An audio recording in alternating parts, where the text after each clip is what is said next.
कवठे महांकाळ तालुका सौर ऊर्जेवर चालवणार आमदार रोहित पाटील यांची ग्वाही.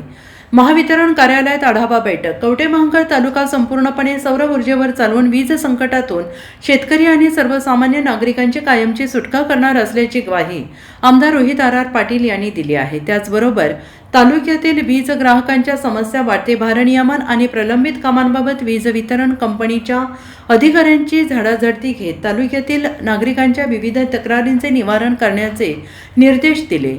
येथील महावितरण कार्यालयात आयोजित बैठकीमध्ये आमदार पाटील यांनी तालुक्यातील वीज वितरण व्यवस्थेचा शाखानिहाय आढावा घेतला. अधिकारी आणि कर्मचाऱ्यांच्या अडचणी जाणून घेत त्यावर मार्ग काढण्याचे आश्वासन दिले. तसेच चुडेखिंडी, रामपूरवाडी आणि नांगोळे येथील वीज पुरवठ्याबाबत सविस्तर माहिती घेतली.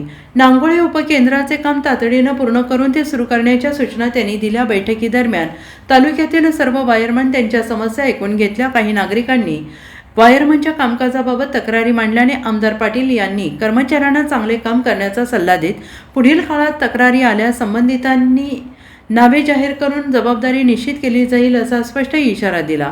बैठकीला जिल्हा परिषदेचे समाज कल्याण सभापती दादासाहेब कोळेकर, कार्यकारी अभियंता विजय पाटील, अतिरिक्त कार्यकारी अभियंता रवींद्र बुथडा, उपकार्यकारी अभियंता लक्ष्मण पाटील, राष्ट्रवादी काँग्रेसचे प्रदेश सरचिटणीस आयुम चावनूरकर, पंचायत समितीचे उपसभापती वामन कदम, कार्याध्यक्ष महेश पवार, सदस्य रविकिरण घागरे, ताजुद्दीन तांबोळी, तालुकाध्यक्ष संजय पाटील, बाळासाहेब पाटील, महेश पाटील, नगरसेवक राहुल जगताप, रवी माने, सरपंच अमर शिंदे, दीपक चव्हाण उपस्थित होते.